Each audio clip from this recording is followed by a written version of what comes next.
What is up, guys? This is Godzilla Suplex, and welcome to today's episode where I'll be reviewing Call of Duty Black Ops 4's multiplayer and battle royale. But before I do that, hit that subscribe button, also hit the notification bell so you get a notification next video when I do zombies and my overall review of the Black Ops 4 game video. Y'all enjoy the video.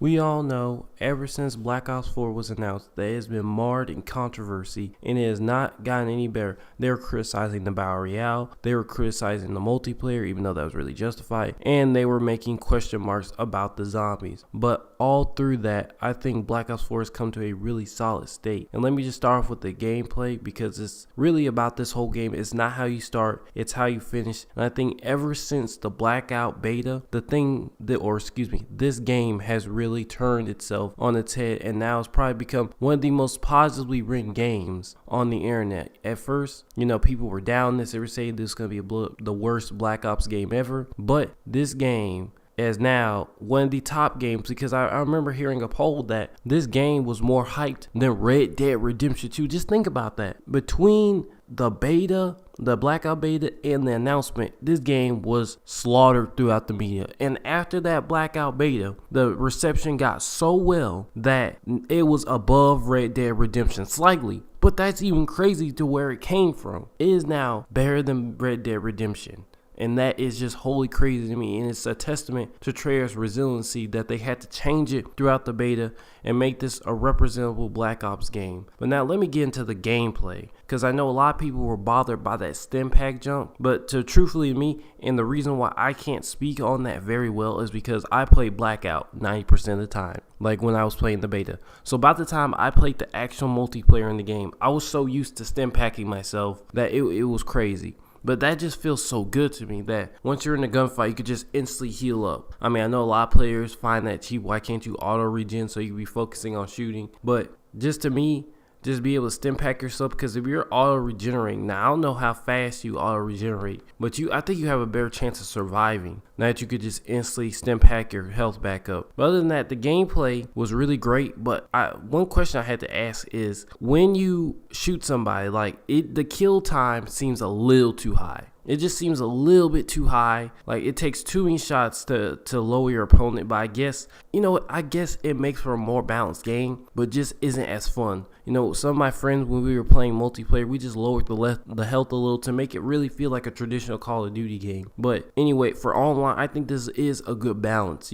If you have skill, you're going to be able to finish that opponent, So it's really good for balancing online, but it's not the most fun that you can have with a Call of Duty game. But I want to highlight some of my favorite maps. Icebreaker was by far my favorite new map. I think that map is awesome. I think it was done very well. I think the gunfight seemed way more balanced than at a place like Gridlock or Morocco. I think those maps tend to fall far from me. I think I didn't like them very much. Arsenal was okay. Payload, I like that place on the mode control. And most of these maps feel really good on the mode control. And that was one of the highlights in this game. Not only just the maps, like Icebreaker and all those great maps, because I would say there were 5 great maps and everything else was okay. But on top of that, we got 4 classic maps: Jungle, Firing Range, Summit, and Slums. Those are great maps, and they feed really, really well into Control and Heist, which are the highlight modes of this game. Heist is where each round, it's kind of like Rainbow Six, but each round you get to upgrade your attachments based on how well you did in that round.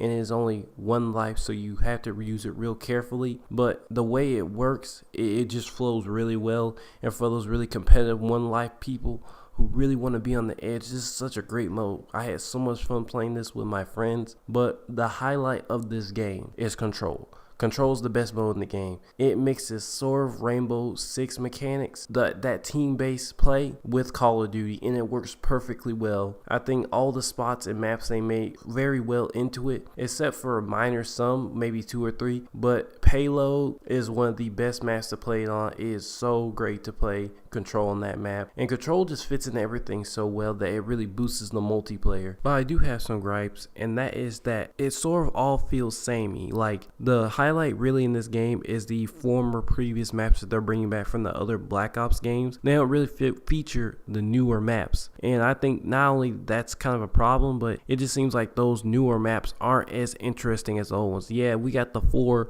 really good ones, but the rest of them really just seem throwaway. So really, that's only my gripe with the multiplayer, is that most of the maps in the multiplayer that are new are not that good. We have a couple of gems, but that is really it. And hopefully when they come out with the newer, bigger maps, or not bigger, but newer maps in the DLC, that we will get higher quality maps. But now let me go on to the biggest mode that Call of Duty made, and it kind of changed the trajectory of this game, and that is Blackout, Call of Duty's new Battle Royale mode. And unlike Fortnite, that many people say, hey, it's a copy of Fortnite, no, it's more of a copy of PUBG, but it is absolutely in every way better than PUBG. The guns are more addictive to pick up, the action is fast paced, even though it has long downtime. Once you get in a gunfight, it is seriously like the multiplayer. You could die in about 10 seconds, and this is like a better quality PUBG. The engine runs so smooth, hardly get frame rate dips, and it almost always sticks to maybe 50 to 60 FPS. I mean, this runs buttery smooth. Unlike PUBG, where when I played PUBG last, I had to put the game and delete it because it was just so bad. I couldn't even play it, because up until that Blackout beta, PUBG was the most realistic and best battle royale game, but when Blackout came out, it shattered the competition. H1Z1 can't even come close, and even though that's really good, and PUBG is just on a whole nother level. Blackout is just on a whole nother level from PUBG and H1Z1, and I'm gonna even say it right now, it's gonna be better than the Battlefield, because unless they change it to 100 players, that junk ain't gonna be fun. It's gonna be MLG all day long. Like, you're gonna get sniped from across the map in Battlefield's Battle Royale. I mean, I cannot even see that working. Hopefully they come out with a beta for it to test it and really see how many players that casually can play it, but it's not going to be playable for casuals really. It's just going to be a couple of people, you know, real pro stuff. It's not going to be enough, you know, really okay players that are going to bring up the action in the game. But Blackout is just that perfect balance. It's really that perfect balance. And what they could do potentially with this mode, with all those feature players, is really updating, maybe even add conquest mode to it. They could add modes to that map, and I've been hearing that they're going to add different places to the map and make the map bigger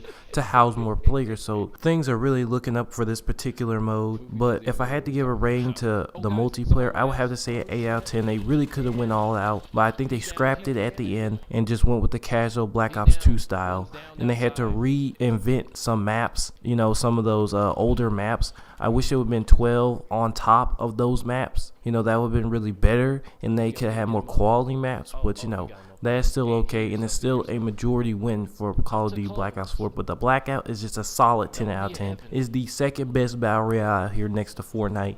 It updates like Fortnite. They took a lot of great things from Fortnite, and they're going to take away a lot of those realistic players from PUBG and H1Z1. And I think it's really conquering the genre. I think there's still going to be Battlefield's battle royale, so we will stay tuned for that. But guys, give me your thoughts in the comment section below. Is Blackout going to be the best battle royale for years to come? Is it going to beat everybody that's going to come up behind Blackout? And specifically, who would be the biggest challenge now other than Fortnite in the realistic battle royale genre? And also don't forget to subscribe and hit the notification bell so you get notified this Friday when I specifically go in and review zombies, and on Monday when I give my overall review of the whole game. This has been the best Zilla in gaming, and you guys enjoy the highlight and gameplay that I took from Call of Duty Black Ops 4 multiplayer and Blackout. Y'all enjoy.